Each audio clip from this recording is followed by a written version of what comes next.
नमस्कार.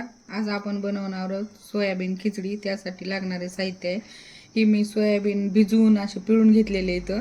हे लिंबू घेतलेलं आहे, कोथिंबीर घेतलेली आहे, टमाटर घेतलेलं आहे, एक कांदा उभा चिरून घेतलेला आहे, एक बटाटा घेतलेला आहे आणि अद्रक लसणाची पेस्ट घेतलेली आहे.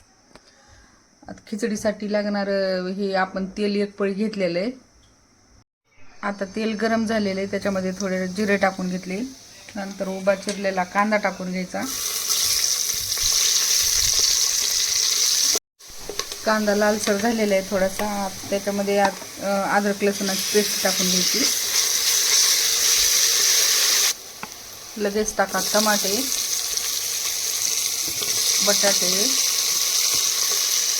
आणि हे सोयाबीन.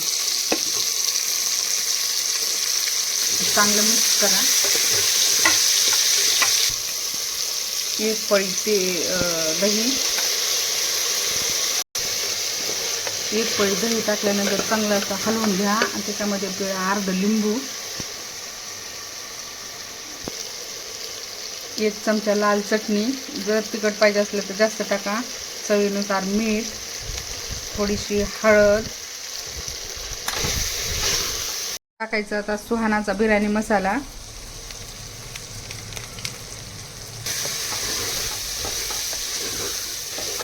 हे मी 2 वाटी तांदूळ धुवून घेतलेले आहेत, हे त्याच्यामध्ये टाकून घ्यायचे.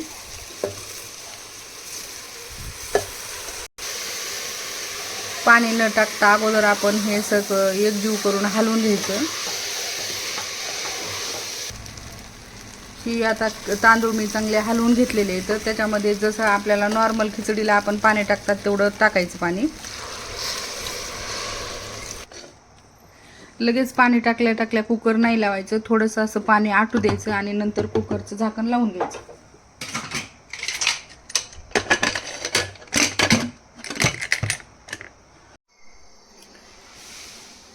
ही आपली सोयाबीन खिचडी तयार आहे. तुम्ही एकदा नक्की ट्राय करून बघा. व्हिडिओला लाईक करा आणि चॅनलला सबस्क्राईब करा. थँक्यू.